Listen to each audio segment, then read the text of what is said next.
তারেক রহমানের একটি মেসেজ দিতে এসেছি। যেহেতু আমি কৃষক দল করি, কৃষকদের নিয়ে কাজ করতে চাই। আপনারা আমার দলের যে ভারপ্রাপ্ত চেয়ারম্যান জনাব তারেক রহমানের জন্য দোয়া করবেন। উনি যেন খুব তাড়াতাড়ি বাংলাদেশে এসে একটি সুন্দর একটি রাষ্ট্র নির্মাণ করতে পারেন।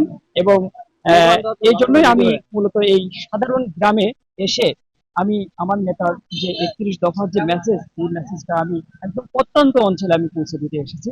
আমি এই জন্য আমি মূলত এসেছি। জনগণের কেমন সাড়া? আপনারা সাংবাদিক, আপনারা দেখছেন যে এটা দিয়ে আজকে আমার তৃতীয় দিনের, মনে করেন যে আপনার এই 31 দফার লিফলেট বিতরণী অনুষ্ঠান চলছে এই সাধারণ জনগণের মাঝে। তো আপনারা দেখছেন যে এখানে হাজার হাজার জনগণের একটা ব্যাপক সাড়া।